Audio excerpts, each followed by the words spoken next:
It's 1917. The world is a crucible of change, engulfed in the flames of the Great War, a conflict so brutal and vast it is tearing the old world apart and forging a new, uncertain future. But here, nestled in a serene valley 30 miles south of San Francisco, a different kind of creation is unfolding. A dream rendered not in steel and fire, but in brick, mortar, and meticulously cultivated earth. Sunlight, the color of warm honey, spills over the rolling California hills, illuminating a scene of impossible grandeur and serene confidence. This isn't just a house being built, it's a statement of faith in the future, a testament to the enduring power of beauty in a world descending into chaos. A 54,000-square-foot Georgian revival mansion, a palace of the New World, is rising from the soil, a defiant symbol of order and grace. Let that sink in for a moment. 54,000 square feet. That's not a home, it's a self-contained universe under one roof. It's larger than the White House. You could fit nearly 20 average American family homes inside its walls and still have room for a grand ballroom, a library, a formal dining room, and a sprawling servants' wing. The estate itself sprawls across 654 acres, an area so vast that it would take you hours to walk its perimeter, a private kingdom carved out of the California wilderness. And within this kingdom, 16 acres are dedicated to a formal garden so intricate, so breathtakingly beautiful, that it would eventually be recognized as one of the finest in the world. It required a full-time staff of 35 people, butlers, maids, cooks, chauffeurs, and an army of gardeners, just to keep the place running, a small village dedicated to the maintenance of this singular vision. But here's the truly staggering fact. Filoli was not unique. It was one of hundreds, perhaps thousands, of similar country estates built during America's Gilded Age, a period of explosive wealth and unrestrained ambition. From the rocky shores of Newport, Rhode Island, to the glamorous Gold Coast of Long Island and the burgeoning cities of the West, America's new royalty, the industrialists, the financiers, the railroad barons, were building palaces to rival those of European nobility. They were physical manifestations of unimaginable fortunes, monuments to a new kind of American power. Yet, if you were to go looking for them today, you would find almost nothing. Of the estimated 500 great country estates built on the San Francisco Peninsula alone, Filoli is one of the very, very few that remains. The rest vanished, demolished, burned down, subdivided, or simply left to crumble into dust, gone like a forgotten dream, their grandeur now existing only in faded photographs and the memories of a lost generation. So, what happened? How could so much wealth, so much power, so much seemingly permanent stone and steel simply disappear? What tectonic shifts in society, economics, and culture led to this great extinction event for the American country house? And more importantly, how did Filoli, against all odds, survive when nearly every single one of its contemporaries failed? What is the secret held within its walls that allowed it to cheat history, to stand today as a proud survivor of a vanished age? To answer those questions, we need to delve into the life of the man who dreamed it into existence, a man who embodied the spirit of his time, and the extraordinary woman who, a generation later, refused to let that dream die. Our story begins not with a place, but with a person. A man born into the very heart of California's origin story, a figure who bridges the raw, chaotic energy of the gold rush with the refined, cultured world of the Gilded Age. William Bowers Bourne II, born in 1857, was a son of the gold rush, but not in the way you might imagine. He wasn't a grizzled prospector with a pan and a mule, searching for fortune in a cold mountain stream. He was the heir to one of the state's most significant fortunes, a legacy built on the very bedrock of California's wealth. His father, William Bourne Sr., had been one of the shrewdest businessmen of his generation, amassing a fortune not with a pickaxe, but with savvy investments in the hard rock mines that were the true source of California's gold, and in the banks that financed the state's explosive growth. He was a pillar of the new San Francisco aristocracy, a class of men who were building a world-class city on the edge of the continent, a city of ambition, innovation, and breathtaking audacity. Young William was raised in this environment of immense privilege and relentless ambition. He was given the finest education money could buy, sent on grand tours of Europe, and from a young age groomed to take over the family empire. But he wasn't just a businessman in the making. There was a romantic, almost poetic streak in him, a deep and abiding love for the natural world that set him apart from many of his contemporaries. He saw California not just as a place of commerce, a resource to be exploited, but as a kind of new Eden, a land of unparalleled natural beauty that deserved to be honored and preserved. This sensibility was nurtured by his position as the president of the Spring Valley Water Company, the powerful entity that controlled the water supply for the entire city of San Francisco. It was a position of immense power and responsibility, and it made him an even wealthier man. But it also gave him a deep, almost spiritual connection to the land itself.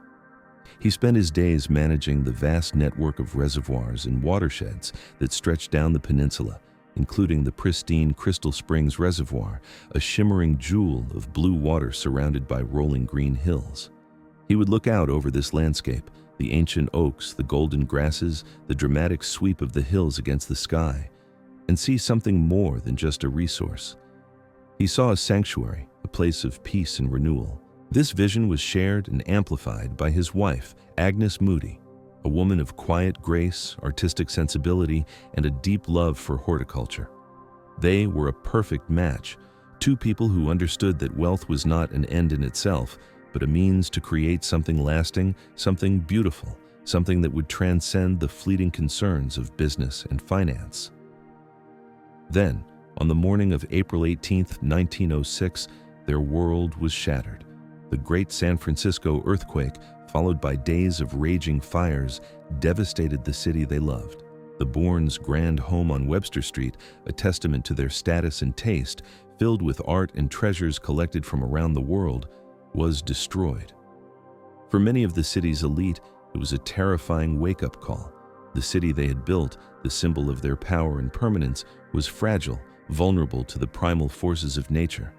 They began to look south, to the idyllic, sparsely populated peninsula, as a place to build new, safer, grander homes, far from the chaos and perceived dangers of the urban center. For William Bourne, this was the catalyst he needed, the moment that crystallized his life's ambition. He wasn't just going to build a new house, he was going to build his life's masterpiece, the ultimate expression of his philosophy and his love for the California landscape. He envisioned a self-sustaining country estate, a modern-day Arcadia that would blend the formal elegance of an English country house with the rugged, untamed beauty of its California setting. It would be a place of refuge, a symbol of endurance, and a testament to his family's legacy. He even had a personal motto, a creed that he believed summed up his philosophy of life: fight for a just cause, love your fellow man, live a good life. He took the first two letters of each key word, fight, love, live, and created a new word, a name for his dream, a name that would become synonymous with beauty and survival. Filoli. But a dream of this magnitude doesn't just spring into being. It requires more than just money and vision. It requires a second act, a new set of protagonists to carry the torch into a new era. And they would arrive in the form of the Roth family. In 1936, following the deaths of both William and Agnes Bourne, Filoli was sold. Its new mistress was Lurline Matson Roth, a woman who was, in her own way, California royalty. Her father was Captain William Matson, the legendary Swedish-born shipping magnate who founded the Matson Navigation Company. His fleet of elegant white ships with their distinctive funnels were the lifeline that connected Hawaii to the mainland, and they became a symbol of Pacific trade and travel. Lurline had grown up in a world of understated elegance, with a deep appreciation for beauty and a strong sense of civic duty and stewardship. When she and her husband, William Bill Roth, who would eventually lead the Matson Company himself, took over Filoli, they didn't see it as a relic of a bygone era to be preserved in amber. They saw it as a living, breathing entity that needed to be nurtured and loved. While the Bournes had the vision to create Filoli, it was the Roths, and particularly Lurline, who would ensure its survival through the most challenging period in the history of the American country house. She wasn't content to simply preserve the estate. She wanted to enhance it, to make it her own. She poured her energy into the gardens, working with the original designers to add new layers of color and life, transforming them into a horticultural masterpiece. For nearly 4 decades, Lurline Roth was the heart and soul of Filoli. She hosted lavish parties, welcomed dignitaries and celebrities, and, most importantly, she maintained the estate with a fierce devotion, even as the world that had created it was rapidly and irrevocably disappearing. These two families, the Bournes and the Roths, were the protagonists of our story. They were the architects and the guardians, the dreamers and the caretakers. But even their immense wealth, their impeccable taste, and their unwavering dedication would be tested by the powerful forces of history that were about to be unleashed, forces that would bring hundreds of other great houses to their knees. The challenge wasn't just to build a big house, it was to create a world, a complete and harmonious environment that was both a work of art and a functioning home. When William Bourne hired the brilliant and mercurial architect Willis Polk in 1915, his instructions were clear. He didn't want a gaudy, ostentatious display of wealth, a chateau or a palazzo transplanted awkwardly onto the California soil, which was so common in the Gilded Age. He wanted something different, something more authentic. He wanted a house that felt like it belonged to the land, a house that had the dignity and permanence of the great country estates of England and Ireland he so admired, but was infused with the unique light and spirit of California. The design they settled on was a masterpiece of understated elegance, a Georgian revival style with its satisfying symmetry, classical proportions, and handsome red brick facade. But this was no simple copy and paste exercise. Every detail was carefully considered to adapt the style to its new context. The bricks themselves were a custom blend, fired to create a range of warm, earthy tones that would harmonize with the surrounding hills, changing color with the shifting light of the day. The roof was not made of slate, as a true English Georgian house would be, but of terracotta tiles, a nod to California's Spanish colonial heritage. The house was cleverly sited at the southern end of the Crystal Springs Reservoir, nestled between 2 low hills that protected it from the harsh coastal winds and fog, giving it a sense of both command over the landscape and peaceful seclusion within it. Construction was a monumental undertaking, a 2-year marathon of intense activity from 1915 to 1917. It required a small army of craftsmen, many of them brought over from Europe, to execute the fine detail work. Materials were sourced from all over the world, a testament to the global reach of Bourne's fortune. The magnificent parquet floors in the ballroom, with their intricate starburst pattern, were crafted from Circassian walnut, a rare and prized wood imported from the Black Sea region. The elegant, hand-carved paneling in the library was made from English oak, chosen for its rich grain and historical resonance. But Bourne also insisted on using local materials wherever possible to root the house firmly in its Californian identity. The grand, sweeping staircase in the main hall was carved from native California oak, and the surrounding landscape provided the inspiration for the estate's most famous and enduring feature, the gardens. Bourne and his principal designer, Bruce Porter, a talented artist and landscape architect, envisioned a series of distinct garden rooms, a popular concept in the arts and crafts movement. The idea was to create a journey, a sequence of spaces each with its own character and theme that would unfold in a series of delightful surprises as one moved through the landscape. There was the walled garden, an enclosed, formal space with intricate flower beds laid out in geometric patterns, reminiscent of a medieval cloister. There was the sunken garden, a tranquil contemplative space with a serene reflecting pool that mirrored the sky, designed to be viewed from the house's grand terrace. And there was the rose garden, which would eventually boast hundreds of varieties, a riot of color and scent throughout the summer months. This wasn't just landscaping, it was architecture using plants, a carefully composed symphony of color, texture, and form. The garden was designed to be beautiful in every season, from the first daffodils of spring to the last fiery maples of autumn, a constantly evolving work of art. And beneath it all, woven into the very fabric of the estate, was Bourne's obsession with self-sufficiency. Filoli was designed to be a self-contained universe, a modern-day Arcadia that could, if necessary, exist independently of the outside world. It had its own dairy, with a herd of prize-winning Jersey cows. A large and meticulously organized vegetable garden supplied the kitchens with fresh produce year-round. Orchards covering several acres produced a bounty of apples, pears, and apricots. And of course, it had its own dedicated water supply drawn from the estate's own creeks and springs. This was the ultimate challenge: to create a perfect, harmonious world, a country estate that was not just a symbol of wealth, but a model of sustainable living, albeit on an aristocratic scale. It was a vision of a life of refined elegance in perfect harmony with nature, a dream of a pastoral paradise. When the Roth family took over in 1937, the challenge shifted dramatically. It was no longer about creation, but about preservation, adaptation, and survival. The world had changed profoundly. The era of grand formal entertaining was waning, and the economics of running such an estate were becoming increasingly difficult. But Lurline Roth was determined to keep the spirit of Filoli alive. She was an accomplished and passionate horsewoman, and she added a state-of-the-art stable and a large, elegant swimming pool, transforming Filoli from a somewhat formal ceremonial house into a more relaxed, family-oriented country home, a place for recreation and enjoyment. Her true passion, however, was the garden. She saw the garden not as a static museum piece to be preserved, but as a living, dynamic canvas that she could add to and improve.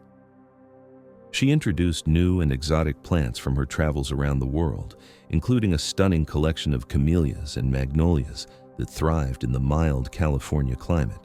She worked tirelessly with her team of gardeners to ensure that the garden was not just maintained, but that it flourished, becoming more vibrant, more complex, and more beautiful with each passing year.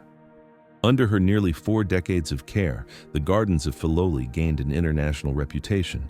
They were no longer just a private pleasure for a wealthy family, but a horticultural treasure, admired by experts and garden lovers from around the world.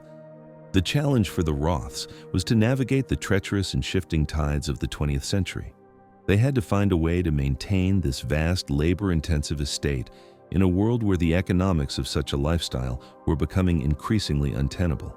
They had to keep the dream of Filoli alive, even as the world that had dreamed it was fading into memory. It was a challenge they met with grace, style, and an iron will for nearly 40 years.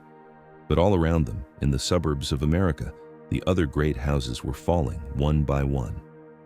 To truly understand how remarkable Filoli's survival is, we have to step outside its peaceful, sun-dappled gardens and look at the carnage that was happening elsewhere.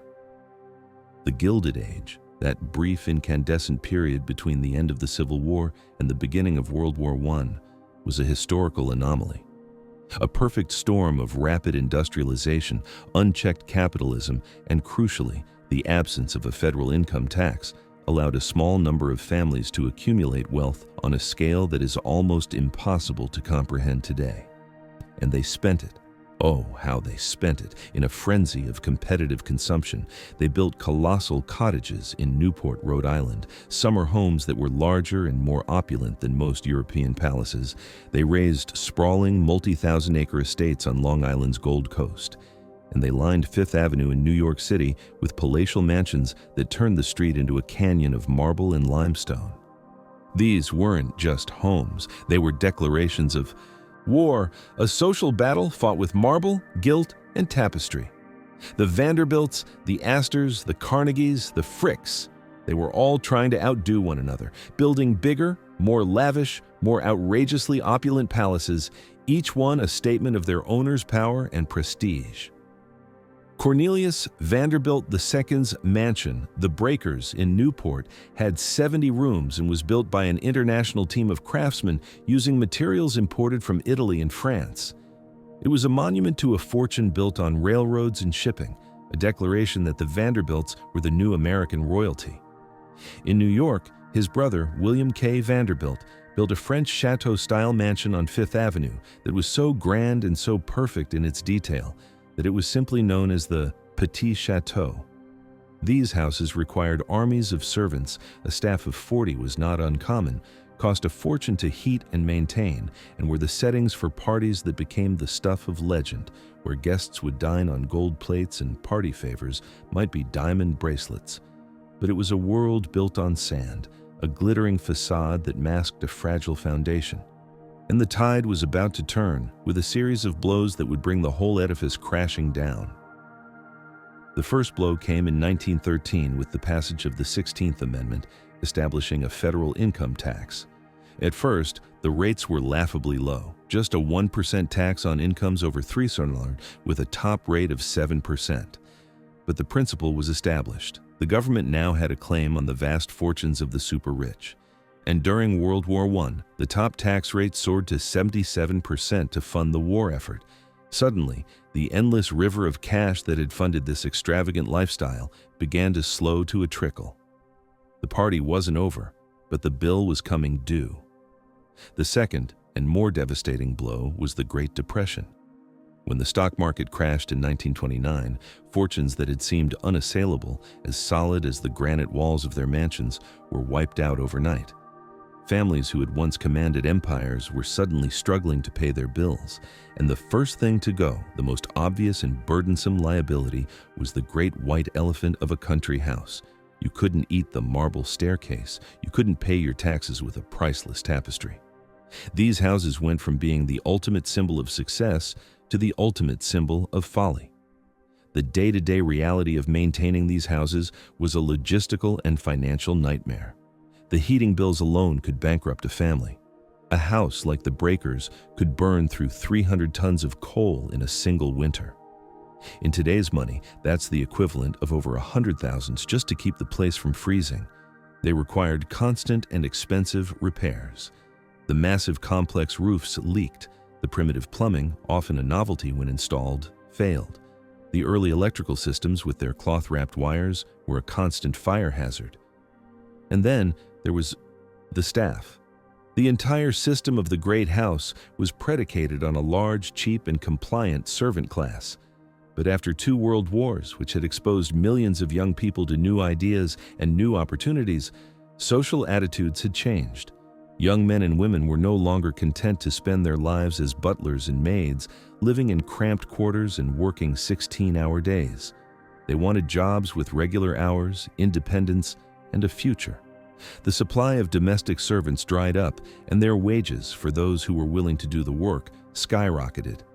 The result was a great extinction event for the American country house, a slow-motion collapse that lasted for 3 decades.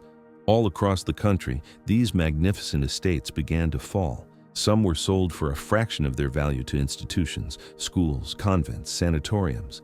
Others were simply abandoned. The heirs, saddled with a property they couldn't afford and didn't want, often just walked away, leaving the house to be vandalized, stripped of its valuable fixtures, and consumed by nature. The story of Linwood Hall, a 110-room neoclassical palace outside Philadelphia, is a tragic but typical example. Once considered the most opulent of all the Gilded Age mansions, home to one of the finest private art collections in the world, it was abandoned and left to decay, its magnificent interiors gutted by thieves and ravaged by the elements, a ghostly ruin that stands today as a monument to lost grandeur. But the most common fate, by far, was demolition. The land on which these houses sat was often far more valuable than the houses themselves. In the booming post-war economy, developers were hungry for land for new suburban housing tracts. A Gilded Age mansion, with its vast grounds, was just an obstacle to progress, a relic of a bygone era that needed to be cleared away. In New York City, Fifth Avenue's Millionaires Row was systematically demolished block by block. The magnificent Vanderbilt mansions, which had once defined the avenue, were torn down to make way for office buildings and luxury department stores like Bergdorf Goodman.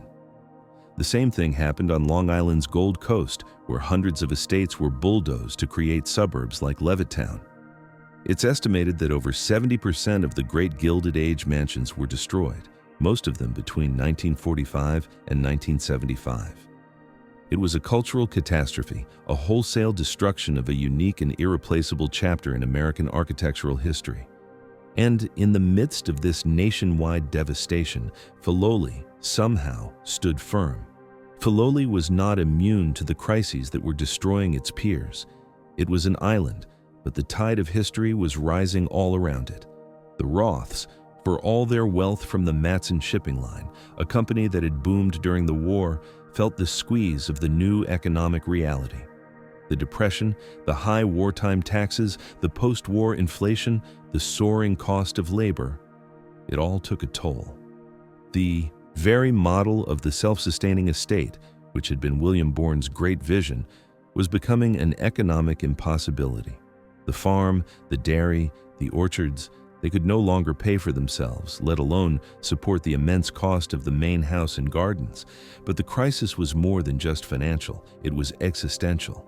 The world that Filoli had been built for, the world of formal aristocratic leisure, was gone. The era of grand formal entertaining, of weekend house parties with dozens of guests and a full retinue of servants, was over. Life was becoming more informal, more private, more centered on the nuclear family.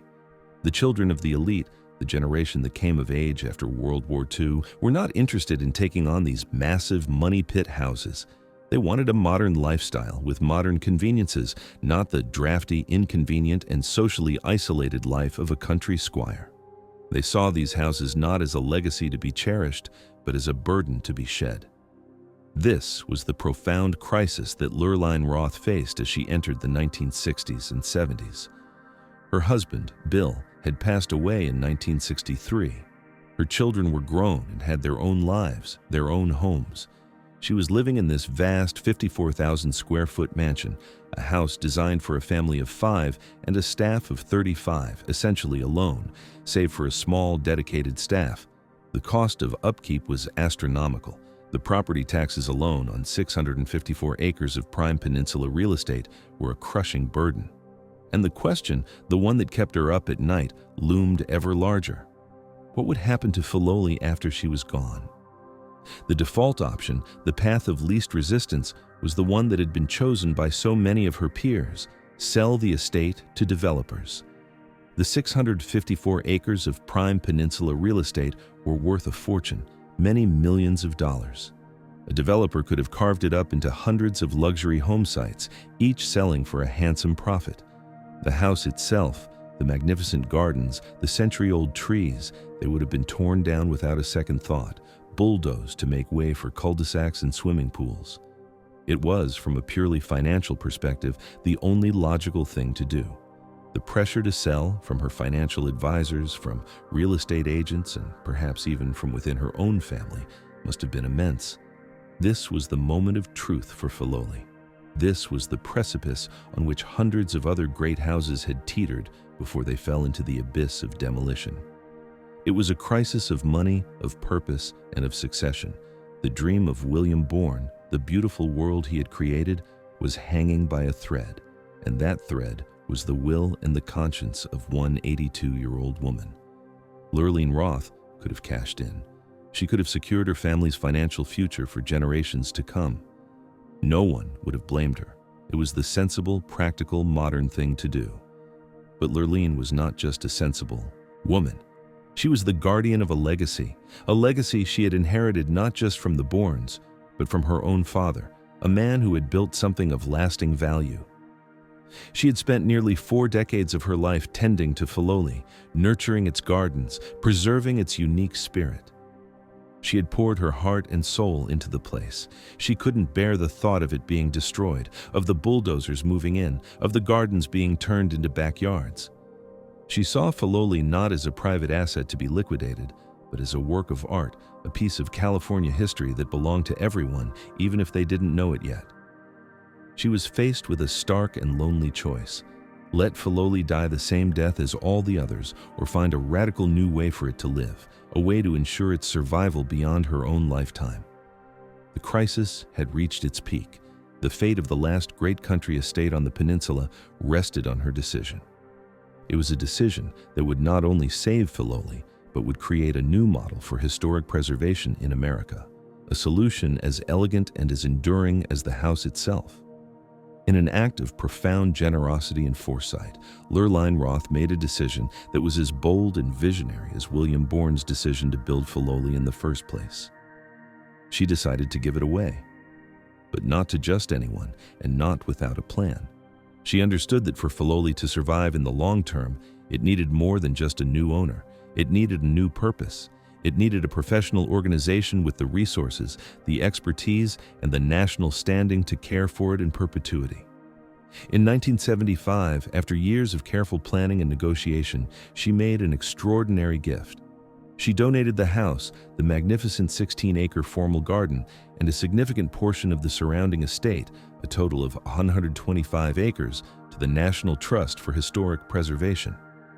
The National Trust, chartered by Congress in 1949, was the leading nonprofit preservation organization in the country, responsible for protecting America's most important historic sites, from presidential homes to architectural landmarks.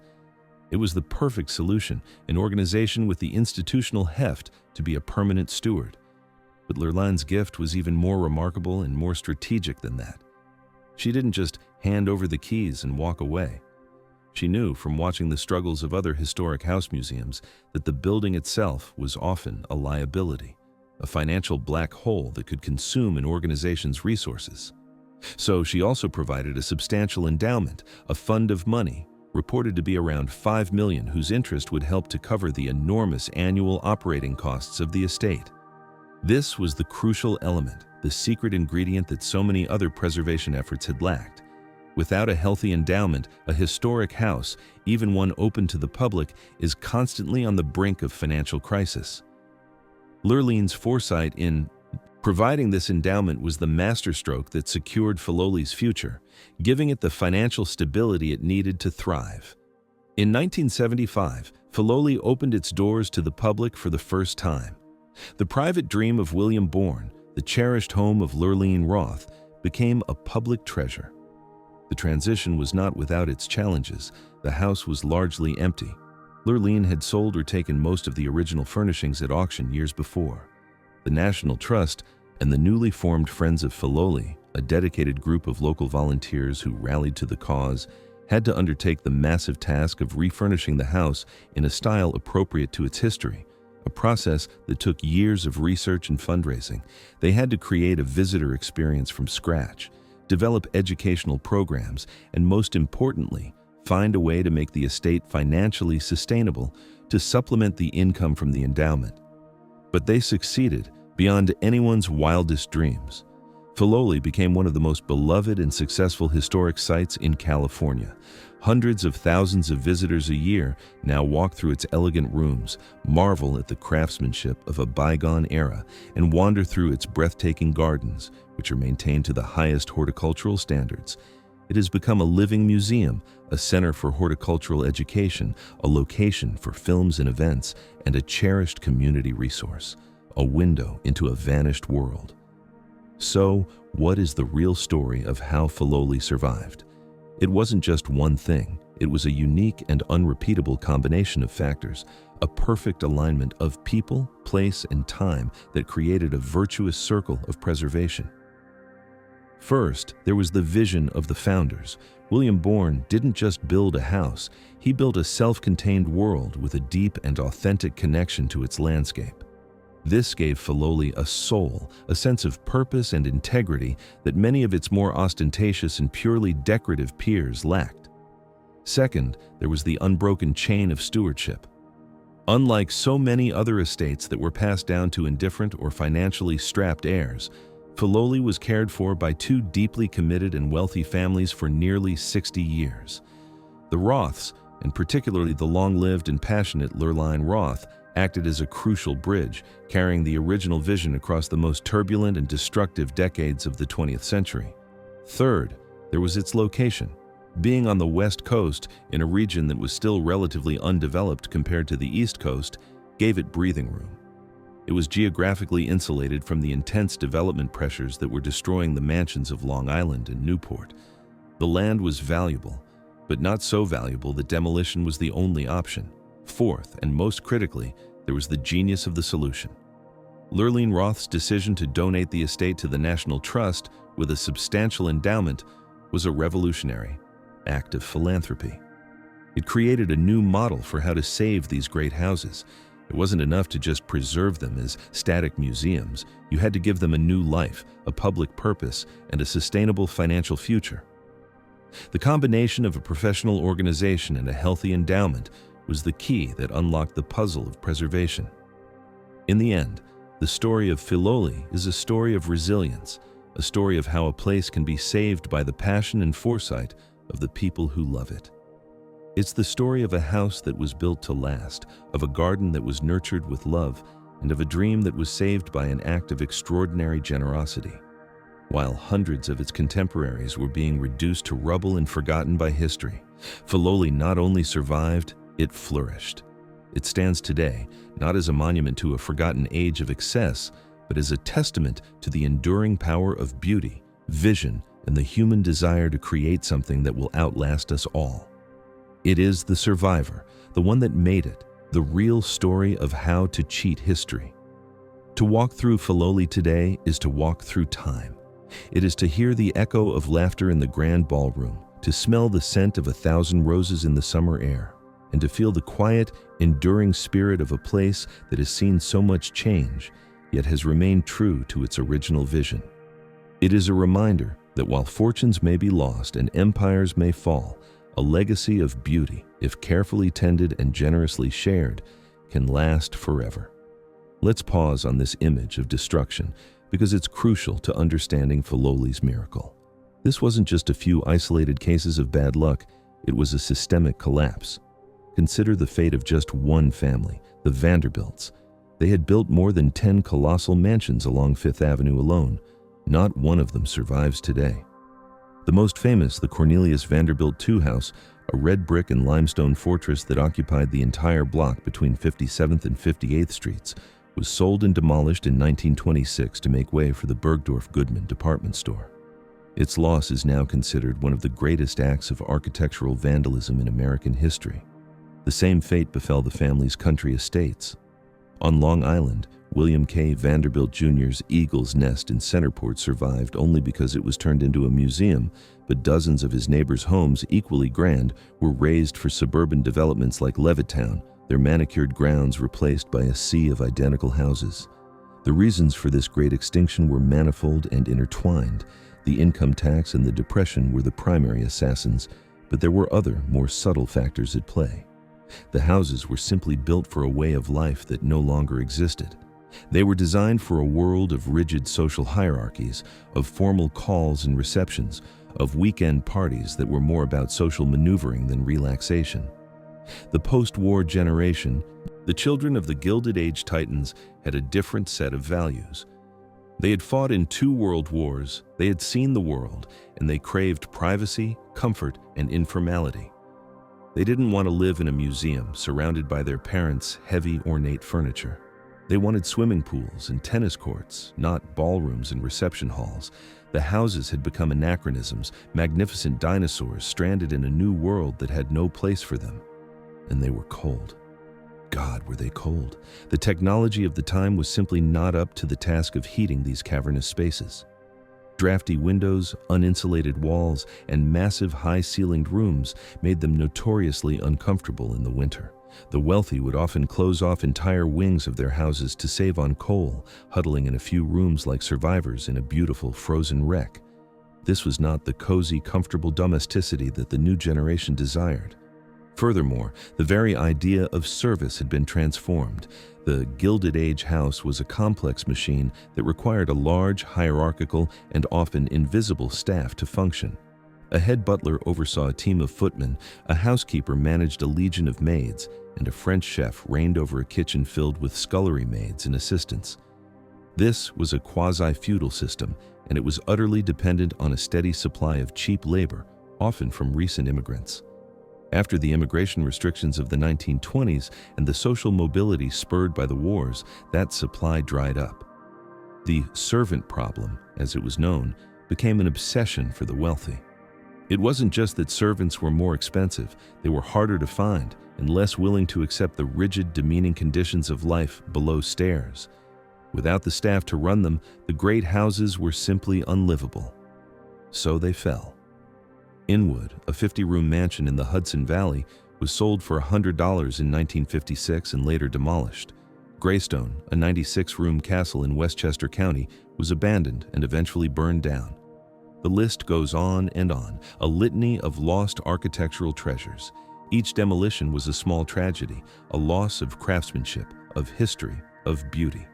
And with each one that fell, the survival of Filoli became more and more of an anomaly, a statistical improbability. It was against this backdrop of relentless destruction that Lurline Roth had to make her fateful decision. Lurline Roth's solution was not a spur-of-the-moment decision.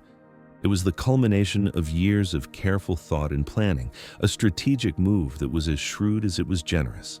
She had watched with dismay as the great houses of her friends and peers had been sold off and destroyed. She understood the forces at play and knew that simply willing the estate to her children was not a solution. It was just postponing the inevitable, saddling them with a burden they could not and should not have to bear.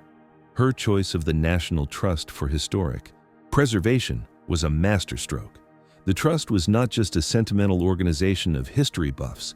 It was and is a highly professional organization with a dual mandate from Congress to preserve the nation's historic sites and to manage them for the benefit and enjoyment of the public.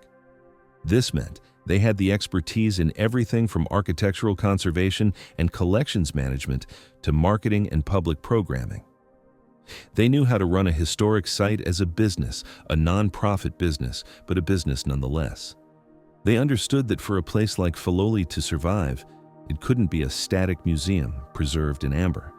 It had to be a dynamic, living place, constantly finding new ways to engage the public and generate the income needed for its own survival. The endowment was the second and equally critical piece of the puzzle. It was an act of incredible financial acumen. Lurline Roth essentially created a private foundation whose sole purpose was to support the estate. The endowment provides a steady, reliable stream of income that covers a significant portion of the annual operating budget, which today runs into the millions of dollars. This financial cushion is what gives Filoli the freedom to plan for the long term, to undertake major restoration projects, and to weather economic downturns without having to cut corners on essential maintenance. It is the engine that keeps the whole enterprise running. Without it, Filoli would be just another beautiful old house struggling to keep the lights on. The third, and perhaps most unsung, part of the solution was the creation of the Friends of Filoli, which is now Filoli Center, the independent nonprofit that manages the site on behalf of the National Trust. This was the masterstroke that rooted Filoli in its community. From the very beginning, a dedicated group of local volunteers, many of them from the same social circle as the Roths, stepped up to help. They raised money, they helped to refurnish the house, they trained to be docents, and they worked in the garden. They brought their passion, their expertise, and their connections to the cause. This volunteer army, which today numbers over 1,300 people, is the lifeblood of Filoli. They contribute hundreds of thousands of hours of labor every year, doing everything from leading tours and potting plants to staffing events and managing the library. This community engagement is what transforms Filoli from a cold institutional museum into a warm, welcoming place. It ensures that the estate is not just preserved, but loved. This three-part solution, a professional organization, a substantial endowment, and a dedicated community of supporters, became the gold standard for historic preservation in America. It was a model that would be copied in various forms to save other great estates around the country. But Filoli was the pioneer. It was the place where they figured it out. Today, Filoli is a thriving cultural institution. It hosts art exhibitions, concerts, and literary events. Its educational programs teach thousands of school children a year about history, nature, and horticulture. It is a renowned center for botanical research and a living laboratory for sustainable gardening practices. And, of course, it has had its moments of Hollywood glamour. Its elegant facade became the iconic image of the Carrington Mansion in the 1980s soap opera dynasty, and it has served as a location for numerous films, including The Wedding Planner and George of the Jungle. This public role is part of its new identity, a way of sharing its beauty with the widest possible audience and generating income for its preservation. So the final answer to our question, how did Filoli survive, is this. It survived because one woman had the wisdom to let it go. Lurleen Roth understood that the only way to save her beloved home was to give it away, to transform it from a private possession into a public trust. It was an act of letting go that was also an act of holding on, a way of ensuring that the dream of William Bourne, the dream she had nurtured for so long, would not die. It was the ultimate act of stewardship, a gift not just to the future, but to all of us. To walk through Filoli today is to walk through the layers of a story of ambition, of beauty, of loss, and of redemption. It is to stand in the grand ballroom and imagine the rustle of silk gowns and the murmur of conversations from a century ago. It is to wander through the walled garden, a space of perfect, ordered beauty, and feel the same sense of peace and tranquility that William Bourne sought to create. It is to see the vibrant modern plantings added by Lurleen Roth and feel her enduring passion for the living world. And it is to see the crowds of visitors, the school children on a tour, the volunteers tending the roses, and understand that the story is not over. Filoli is not a relic of the past. It is a living, breathing place, a place that is constantly evolving, constantly telling new stories. It is a reminder that while fortunes may be lost and empires may fall, a legacy of beauty, if carefully tended and generously shared, can last forever. It is the survivor, the one that made it, the real story of how to cheat history. And its gates are open. Let's delve deeper into the character of William Bourne, for he was more than just a wealthy heir. He was a man who embodied the complex soul of Gilded Age California. His Irish roots ran deep. His father, a savvy entrepreneur, had come to America to escape the Great Famine, and that immigrant story of struggle and success was a core part of the family identity. This heritage gave William a certain romanticism, a connection to the old country and its tradition of grand country estates that served as the center of social and economic life.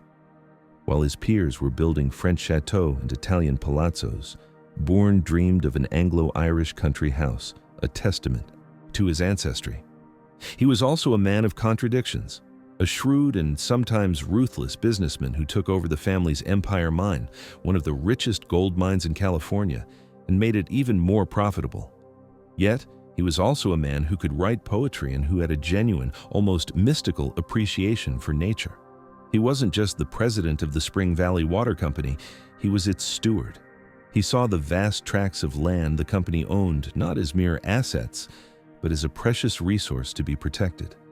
He fought against developers and loggers, preserving the watershed lands that would eventually become a core part of the peninsula's open space preserves. This dual nature, the hard-headed capitalist and the sensitive romantic, was the driving force behind Filoli. It had to be both a productive, efficient, modern estate and a place of sublime poetic beauty. Agnes Moody, his wife, was his perfect complement. Where he was driven and sometimes tempestuous, she was calm and artistic. She was the one who managed the household, who cultivated the social connections, and who shared his deep love for horticulture. Their partnership was the bedrock upon which Filoli was built. It was to be their ultimate legacy, a place that would represent their shared values and their contribution to the world. Now, let's turn the lens more closely on Lurleen Roth. To understand her devotion to Filoli, you have to understand the world she came from. Her father, Captain Matson, was a self-made man, a Swedish immigrant who started with a single schooner and built a shipping empire. Lurleen grew up not in the ostentatious world of the East Coast 400, but in a more discreet yet equally powerful San Francisco society. The family's wealth was built on hard work, innovation, and a deep connection to the Pacific. This background gave Lurleen a practical, no-nonsense approach to life, combined with a deep appreciation for quality and beauty. She was an expert horsewoman, a champion breeder of saddle horses, and a woman who was as comfortable in the stables as she was in the ballroom. When she and Bill Roth acquired Filoli, it was a perfect match for her sensibilities. It was a country estate, which appealed to her love of the outdoors and of animals. It was a place of great beauty, which appealed to her artistic side. And it was a well-run, productive estate, which appealed to her practical nature. During her tenure, Filoli was no quiet museum. It was a vibrant, bustling place, The Roths were famous for their hospitality. They hosted annual debutante balls for their granddaughters, lavish charity events, and countless parties for friends and dignitaries. The swimming pool, which Lurleen added, was the scene of many a glamorous afternoon party. She filled the house with flowers from her beloved garden, creating an atmosphere of warmth and welcome that was a world away from the stiff formality of the Gilded Age. She was preserving the house, not by freezing it in time, but by keeping it alive, by filling it with laughter, music, and life. This deep personal connection, this sense of Filoli as a living home, is what fueled her determination to save it. The creation of the gardens was a challenge on a scale almost equal to the construction of the house itself. Bruce Porter, the designer, was a visionary, a leading figure in the California arts and crafts movement who believed that a garden should be an extension of the house, a series of outdoor rooms that invited exploration and contemplation. The plan he and the Bournes developed was a masterpiece of landscape design, a carefully orchestrated journey through different moods and styles. The walled garden, for example, was designed as a formal protected space, a nod to the medieval tradition of the hortus conclusus, or enclosed garden. Its high brick walls, covered in climbing roses and espaliered fruit trees, created a microclimate that allowed for the cultivation of more delicate plants. The intricate patterns of the flower beds, laid out in a complex geometric design known as a parterre, were filled with a succession of colorful annuals, ensuring a constant display of color from spring to fall. This garden was meant to be a showcase of horticultural skill, a demonstration of man's ability to create order and beauty out of nature. In contrast, the sunken garden, located on a lower terrace, was designed for quiet contemplation. Its central feature, the long, narrow reflecting pool, was inspired by the Mughal gardens of India.